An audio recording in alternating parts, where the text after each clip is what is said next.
আসসালামু আলাইকুম। বরাবরের মতো আজকে আমি তোমাদেরকে আরেকটা নতুন একটি টেকনিক শেখাবো। তো আজকের টেকনিকটা কিন্তু খুবই মারাত্মক লেভেলের টেকনিক হবে। তো আজকে আমরা কিভাবে খুব সহজে তোমার পূর্ণবর্গ সংখ্যার তোমার বর্গমূল করলে কত হবে সেটা বের করবো। আমরা ক্যালকুলেটর ছাড়া কোন একটা তোমার পূর্ণবর্গ সংখ্যা তার উপর রুট ওভার করলে কত অ্যান্সার আসবে সেটা আমরা বের করে ফেলতে পারবো। তাহলে দেখো, আমরা স্টেপ বাই স্টেপ খুবই ঠান্ডা মাথায় আস্তে ধীরে এই বিষয়টা তোমাদেরকে ক্লিয়ার করি যে আমরা কি করব। এখানে একটু হেডিংটা দিয়ে দেই যে পূর্ণবর্গ সংখ্যার বর্গমূল নির্ণয় করা, সংখ্যার বর্গমূল। আচ্ছা, বর্গমূল ঠিক আছে। তো আমি তোমাদেরকে একটু বোঝাই একটা জিনিস, যে তোমরা জানো সবাই যে ওয়ানের সাথে ওয়ান গুণ করলে কত হয়, তোমার ওয়ান হয়, তাই না? তারপরে তোমার টুর সাথে টু গুণ করলে কত হয়, ফোর হয়। তারপরে থ্রির সাথে থ্রি গুণ করলে কত হয়, নাইন হয়। তারপর ফোরের সাথে ফোর গুণ করলে 16 হয়। তারপরে পাঁচের সাথে পাঁচ গুণ করলে কত হয়, তোমার 25 হয়। তাহলে এই যে আমরা নাম্বারগুলো পাইলাম, এগুলো আমাদের পূর্ণবর্গ সংখ্যা, তাই না? তোমরা জানো যে এগুলোর উপরে তুমি যদি রুট ওভার করো, যে ওয়ানের উপর রুট ওভার করলে তোমার ওয়ান চলে আসে। তারপর তুমি যদি ফোরের উপর রুট ওভার করো অর্থাৎ টু চলে আসবে, অর্থাৎ নাইনের উপরে রুট ওভার করলে থ্রি চলে আসবে, 16-র উপর রুট ওভার করলে 4 চলে আসবে। তারপরে তোমার 25-এর উপরে রুট ওভার করলে তোমার 5 চলে আসবে। অর্থাৎ একই সংখ্যাকে একই সংখ্যা দ্বারা গুণ করলে যেটা হয় সেগুলো আমাদের পূর্ণবর্গ সংখ্যা। তো এই পূর্ণবর্গ সংখ্যার উপর যদি আমরা রুট ওভার করি, অর্থাৎ তুমি যে সংখ্যার সাথে যে সংখ্যাকে গুণ করছো সেই সংখ্যাটা পাওয়া যায়। বুঝতে পারছো? তাহলে এগুলো পূর্ণবর্গ সংখ্যা। অর্থাৎ এই পূর্ণবর্গ সংখ্যার আমরা আজকে বর্গমূল করা শিখবো। ঠিক আছে, আমরা স্টেপ বাই স্টেপ আমরা প্রত্যেকটা প্রবলেম তোমাদেরকে দেখাই যে কিভাবে আমাদের এগুলো হয়। তাহলে আমি প্রথম সংখ্যাটি নেই, তোমার রুট ওভার তোমার 2601। অর্থাৎ এই 2601-এর রুট ওভার করলে কত আসবে সেটা আমরা বের করব। 2601-এর রুট ওভার করাটা কিন্তু তুমি যদি ক্যালকুলেটর ছাড়া করতে চাও তাহলে কিন্তু আমাদের অনেক সময় লাগবে। তাহলে যখন আমাদের কোনো পাবলিক পরীক্ষা থাকবে, কোনো জব এক্সাম থাকবে, তাহলে কিন্তু আমরা এত সময় পাবো না এটাকে তোমার ভাগ করে করে তোমার বের করার, ঠিক না? তো আমরা ক্যালকুলেটর স্যার এটা কীভাবে সহজে করতে পারি সেটা একটু শিখবো এখন। তো আমরা স্টেপ বাই স্টেপ একটু আস্তে ধীরে বোঝার চেষ্টা করি। দেখো, তাহলে এজন্য আমাদের সর্বপ্রথম যেটা করতে হবে, এখানে কি হবে সেটা বোঝার জন্য আমরা প্রথমে এই প্রথম দুইটা অঙ্ককে নিব, এই দুইটা সংখ্যাকে নিব। নেওয়ার পরে আমরা চিন্তা করবো একক স্থানীয় অঙ্কটা। এই একক স্থানীয় অঙ্কটা কত সেটা চিন্তা করব। কত বলো তো? 1। অর্থাৎ আমি এখন চিন্তা করব যে কোন সংখ্যার উপরে বর্গ করলে আমাদের একক স্থানীয় অঙ্কে 1 আসে। তো তুমি সবচেয়ে ছোট সংখ্যা চিন্তা করো, একদম স্মলেস্ট 1 থেকে শুরু করো। যে 1-এর উপর স্কোয়ার করলেই কিন্তু আমরা যদি 1-এর উপর স্কোয়ার করি তাহলেই কিন্তু 1 হয়। অর্থাৎ আমাদের একক স্থানীয় অঙ্কে কিন্তু 1 হয়, তাই না? তাহলে এখানে আমরা একটা 1 লিখলাম যে আমাদের 1-এর উপর স্কোয়ার করলে একক স্থানীয় অঙ্কে আমরা 1 পাবো। এরপর চিন্তা করবা আর কোন সংখ্যার উপরে স্কোয়ার করলে তোমার 1 আসে একক স্থানীয় অঙ্কে। তো তুমি যদি একটু চিন্তা করো যে তুমি 9-এর উপর স্কোয়ার করলে কিন্তু আমাদের 81 হয়। অর্থাৎ একক স্থানীয় অঙ্কে কিন্তু 1 আসে, ঠিক না? এক 1-এর উপর স্কোয়ার করলে আমাদের একক স্থানীয় অঙ্কে 1 আসে। আবার আমরা 9-এর উপর স্কোয়ার করলেও তোমার একক স্থানীয় অঙ্কে কত আসে, 1 আসে। তো প্রত্যেকটা সংখ্যারই এরকম 2টা করে তুমি সংখ্যা পাবা। তো একটা যদি তুমি বের করতে পারো, আরেকটা বের করতে কিন্তু বেশি কষ্ট হবে না। দেখো, আমি যখন প্রথম একটা ডিফাইন করলাম যে 1 হয়, তাহলে আরেকটা কী সংখ্যা হবে, তুমি জাস্ট 10 থেকে এই সংখ্যাটা বিয়োগ করে ফেলো। তো দেখো 10 - 1 করলে কত হয়, 9। অর্থাৎ 9-এর উপর তুমি স্কোয়ার করো, দেখবা তুমি 81 পাবা, অর্থাৎ একক স্থানীয় অঙ্কে 1 পাবা। দেখো এইভাবে কিন্তু আমি 9টাকে বের করতে পারি। এই বিষয়টা ক্লিয়ার না? হ্যাঁ, এই বিষয়টা ক্লিয়ার। যখন তোমার 1 এবং 9 অর্থাৎ এই দুইটা সংখ্যা পেয়ে গেলাম, যে এই দুইটা সংখ্যাকে আমরা যদি স্কোয়ার করি তাহলে একক স্থানীয় অঙ্কে কত আসবে, 1 আসবে। এটা তার আমাদের এখানে যে মানটা বসাবো এই দুইটা থেকে একটা হবে। তাহলে এই দুইটা অঙ্ক এখন কাটা, এই দুইটা সংখ্যা কাটা, এই দুইটার পরিবর্তে 1 হবে অথবা 9 হবে। এখন 1 হবে নাকি 9 হবে সেটা কিভাবে ডিফাইন করব? তাহলে দেখো, সেটা ডিফাইন করার জন্য আমাদের যেটা করতে হবে, এই যে আমাদের যে সংখ্যাটা আছে না 26, তুমি চিন্তা করবা যে 26-এর আগে ইমিডিয়েট আগে পূর্ণবর্গ সংখ্যা কোনটা। দেখো 26-এর আগে কিন্তু আমাদের 25 আছে পূর্ণবর্গ সংখ্যা 25, তাই না? তাহলে 5 × 5 = 25 হয়। অর্থাৎ 25 হলো তোমার পূর্ণবর্গ সংখ্যা। সেটা রুট ওভার করলে কত আসে, 5। রুট ওভার করলে কত আসে, 5 আসে। অর্থাৎ তুমি চিন্তা করবে যে 5 ওই পূর্ণবর্গ সংখ্যার যে বর্গমূল যেটা সেটা ইন্টু তার পরের সংখ্যা। দেখো 5-এর পরের সংখ্যাটা কি, 6 না? 6। তাহলে 5 × 6 গুণ করলে কত হবে, 30। এই যে সংখ্যাটা আছে এটার চেয়ে তোমার এটা কি ছোট নাকি বড় বলো তো? এটার চেয়ে এটা চিন্তা করবো, এটা ছোট নাকি বড়? দেখো 26 তো 30-এর চেয়ে ছোট, তার মানে এই যে 1 এবং 9-এর মধ্যে ছোট কোনটা বলো তো? 1 ছোট, তাহলে আমাদের এখানে বসবে হচ্ছে 1। কি বসবে? 1। এখন দেখো, এখন তোমার হচ্ছে কাজ হচ্ছে কি, এই যে এখানে কি সংখ্যাটা হবে সেটা বসাতে হবে, তাই না? তো এখন তোমার এখানে আছে কত? 26। এখানে কত? 26। তো 26-এর তাহলে তুমি এখন পূর্ণবর্গ মানে 26-এর আগে তোমার ইমিডিয়েট পূর্ণবর্গ সংখ্যা কোনটা জানিয়েছিল? এই যে আমাদের 25 ছিল না? তো 25-এর বর্গমূল কত হয় বলো তো? 5 হয় না? 5। যে আমাদের 26-এর আগের তোমার ইমিডিয়েট পূর্ণবর্গ সংখ্যা হচ্ছে 25। তো 25-এর উপর রুট ওভার করলে আমাদের তো 5 আসে, অর্থাৎ আমাদের এখানে সংখ্যাটা হবে কত? 5। অর্থাৎ আমাদের সংখ্যাটা হবে 51। এই 51-এর উপর যদি তুমি স্কোয়ার করো তাহলে তোমার আসবে এটা, আর যদি তোমার 2601-এর উপর যদি বর্গমূল করো মানে রুট ওভার করো তাহলে আমাদের অ্যান্সার আসবে কত? 11। তো তোমরা এটা ক্যালকুলেটর দিয়ে তুমি একটু চেক করে নিতে পারো। দেখো আমি তোমাদেরকে একটু চেক করে দেখাই যে আমরা রুট ওভার যদি তুলি তোমার 2601 রুট ওভার করলে তোমার 51 আসে। দেখো হয়ে গেছে। তো আমি আরও কয়েকটা তোমাকে এরকমভাবে দেখাই, তো দেখাইলে তুমি বিষয়গুলো একদম ক্লিয়ার হয়ে যাবা। তাহলে আমি এটা একটু মুছে ফেলি খুব দ্রুত, তারপরে আমি আরও কয়েকটা এক্সাম্পল দিই, তাহলে তোমরা এই বিষয়গুলো কিন্তু একদম তোমাদের কাছে সহজ হয়ে যাবে। ওকে, তাহলে এবার আমি তোমার হচ্ছে রুট ওভার নিলাম হচ্ছে 784। 784-র বর্গমূল কত হয় সেটা আমরা বের করতে চাই। তাহলে দেখো সর্বপ্রথম আমরা কী করব, আমরা চিন্তা করব যে এই সংখ্যা অর্থাৎ কোন সংখ্যার উপরে বর্গ করলে তোমার একক স্থানাঙ্কে 4 আসে। এটা তো তুমি বের করতেই পারবা প্রথমটা, যে তুমি তো বুঝতেই পারতেছো যে 2-এর উপর যদি স্কোয়ার করো তাহলেই তো আমাদের 4 হয়। অর্থাৎ একক স্থানাঙ্কে যদি মানে যদি 2 করি, 2-এর উপর স্কোয়ার করলে আমাদের 4 আসবে। এখন এখানে কোন সংখ্যাটা হবে সেটা মানে আমাদের একটা, অর্থাৎ 2-এর উপর স্কোয়ার করলে একক স্থানাঙ্কে 4 আসে। এখন বের করতে হবে আর কোন সংখ্যা আছে যেটার উপর স্কোয়ার করলে আমাদের একক স্থানাঙ্কে 4 আসবে। সেটা বের করার জন্য তোমাদেরকে বলছিলাম যে জাস্ট এখানে যেটা আছে সেটা যদি বের করতে পারো তুমি 10 থেকে এটা বিয়োগ করে ফেলবা। দেখো 10 মাইনাস এই যে নিচের সংখ্যাটা কত হয়? 8। তাহলে এবার তুমি 8-এর উপর স্কোয়ার করো, দেখো 64 হয়। অর্থাৎ একক স্থানাঙ্ক আমাদের কত? 4। তার মানে এখানে সংখ্যাটা হবে কত? 8।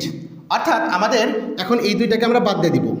এই দুইটার পরিবর্তে আমাদের 2 হবে অথবা 8 হবে। তো 2 হবে নাকি 8 হবে সেটা বের করার জন্য যে বলছিলাম যে তুমি এখন আগের সংখ্যাটা দেখবা 7। তো 7-এর আগের মানে ইমিডিয়েট আগের পূর্ণবর্গ সংখ্যা কত বলো? 4, তাই না? 7-এর আগের ইমিডিয়েট পূর্ণবর্গ সংখ্যা কত? 4। তাহলে দেখো 4, তাহলে 4-এর রুট ওভার করলে কত আসে? 2। যে সংখ্যাটা আসবে তারপরের সংখ্যাটাকে গুণ করবা। 2 তারপরের সংখ্যা কত? 3। তাহলে 3 দুগুণে কত হয়? 6। দেখো এই 6-এর চেয়ে আমাদের কি 7 ছোট নাকি বড় বলো তো? 7 তো বড়, তার মানে আমাদের এই যে এই 2 এবং 8-এর মধ্যে বড় যেটা সেটা নিতে হবে। তাহলে 2 এবং 8-এর মধ্যে বড় কোনটা বলো তো? 8। তাহলে আমরা এখানে লিখবো কোনটা? 8 লিখবো। ওকে, এখন আমাদের এখানে কি হবে? এখানে করার জন্য যে 7-এর আগের তোমার সে ইমিডিয়েট পূর্ণবর্গ সংখ্যা কোনটা? এই যে আমাদের ছিল 4। তো 4-এর রুট ওভার করলে তো আসে তোমার 2। তার মানে এখানে বসবে কত? 2, অর্থাৎ 28। এখন তুমি এটা একটু ক্যালকুলেটর দিয়ে তুমি চেক করো, দেখো হয় কি না। যে তুমি যদি রুট ওভার তুমি তোলো 784, দেখবা তুমি বর্গমূল করলে 28 আসবে। তার মানে আমাদের অ্যান্সারটা কত হইলো? 28। তো এটাই আমাদের অ্যান্সার। দেখো কত সিম্পল হয়তো হয়ে যাইতেছে, তাই না? তো আমরা আরেকটা তোমাদেরকে প্র্যাকটিস করাই। তো আরেকটা প্র্যাকটিস করলে তোমাদের আরও কনফিডেন্স বিল্ড হয়ে যাবে, ঠিক না? তো এবার আমরা নিই হচ্ছে 4225, অর্থাৎ রুট ওভার 4225 নিলাম আমরা। তো এটার বর্গমূল কত সেটা আমরা বের করব। তাহলে সর্বপ্রথম কাজ কি? এই যে আমাদের এই দুইটা সংখ্যা নেওয়া, যার একক স্থানীয়কে কত আছে? 5। তাহলে এখন তুমি চিন্তা করো যে তুমি কোন সংখ্যার উপর স্কোয়ার করলে তোমার একক স্থানীয়কে 5 আসবে। তো আমার তো মনে হয় যে 5-এর উপর স্কোয়ার করলে তোমার 25 আসবে। 5-এর উপর স্কোয়ার করলে 25 আসবে না? হ্যাঁ। তাহলে দেখো আমরা তাহলে একটা সংখ্যা কত লিখতে পারি? 5। আমাদের আরেকটা সংখ্যা বের করতে হবে, সেটার উপর স্কোয়ার করলে একক স্থানাঙ্কে 5 আসতে হবে। এজন্য আমি বলছিলাম তোমাকে কি, যে তুমি 10 থেকে এই নিচে যেটা পাচ্ছ সেটা বিয়োগ করে দাও। দেখো 10 থেকে 5 বিয়োগ করলে কত হবে? 5। অর্থাৎ এখানেও 5। অর্থাৎ আমাদের এখানে দুইটা সংখ্যায় মানে 5 ব্যতীত অন্য কোনো সংখ্যার উপর স্কোয়ার করলে আমাদের একক স্থানাঙ্কে 5 আসে না। ঠিক আছে? তাহলে দেখো আমাদের মানে 5ই হবে, অর্থাৎ এটা নিয়ে তো কোনো কনফিউশনই নাই। অর্থাৎ আমরা এই 25কে কাটা দিয়ে এখানে কি লিখবো? 5 লিখবো। সরাসরি আমরা বসিয়ে দিতে পারলাম, কারণ এটা চেক করার দরকার নাই, কারণ এখানে তো সংখ্যায় একটা আছে, ঠিক না? ওকে, এখন দেখো এখানে কি সংখ্যাটা হবে। তাহলে তুমি দেখো এখানে আছে কত? 42। তো 42-এর আগের তোমার ইমিডিয়েট পূর্ণবর্গ সংখ্যা কত বলো তো দেখি। তো 42-এর আগের তো ইমিডিয়েট পূর্ণবর্গ সংখ্যা আছে তোমার 36, তাই না? 36, তো 36-এর উপর রুট ওভার করলে কত আসবে বলো তো? 6, তাহলে এখানে আসবে আমাদের 6 অর্থাৎ 65, অর্থাৎ 65-এর উপর যদি তুমি স্কোয়ার করো আসবে হচ্ছে 4225, অথবা রুট ওভার তোমার 4225 থাকলে সেটার বর্গমূল হবে কত? 65। বুঝতে পারছো? দেখো বিষয়টা কিন্তু তোমাদেরকে মানে এখন কিন্তু অনেকটাই সহজ লাগতেছে, তাই না? হ্যাঁ, আমি তো তোমাদের বোঝাচ্ছি এর জন্য হয়তো একটু সময় লাগতেছে, কিন্তু তুমি যখন চিন্তা করবে নিজে নিজে তখন কিন্তু এত সময় লাগবে না।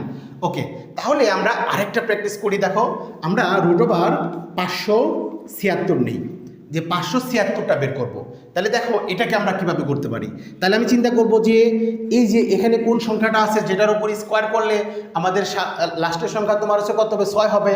তো তুমি তো জানো যে সবচেয়ে ছোট যে 6-এর উপর স্কোয়ার করলে, আমরা যদি 6-এর উপর স্কোয়ার করি তাহলে কত আসে? 36 আসে।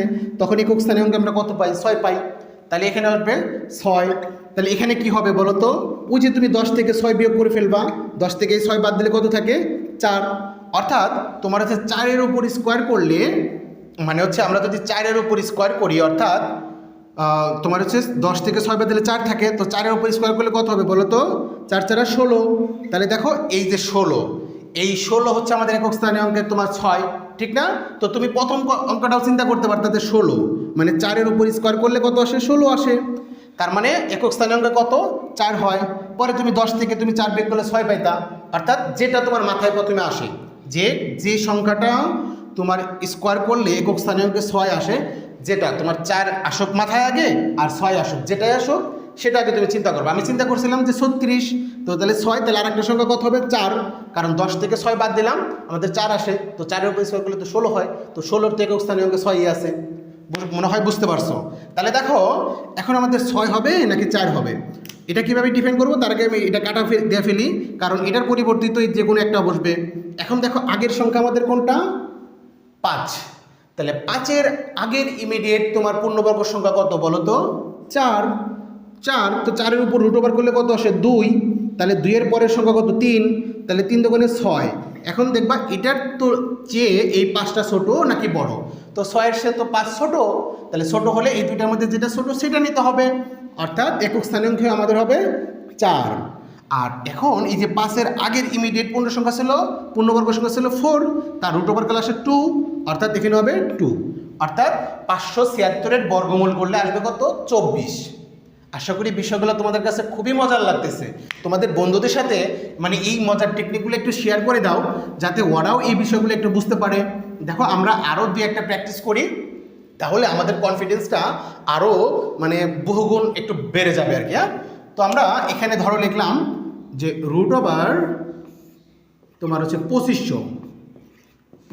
দেখো যেগুলো আমাদের একক সংখ্যা যদি শূন্য থাকে, আমাদের যদি এখানে একক স্থানীয় অঙ্কে শূন্য থাকে তাহলে কোনো ঝামেলা নাই, তাহলে জাস্ট তুমি এই দুইটাকে বাদ দিয়ে দিবা, এখানে তুমি শূন্য বসিয়ে ফেলবা। আমাদের যদি একক স্থানীয় অঙ্কে যদি শূন্য থাকে, জাস্ট প্রথম দুটো অঙ্ক বাদ দিয়ে দিবা, এখানে বসবে হচ্ছে শূন্য, এখানে বসবে কি? শূন্য।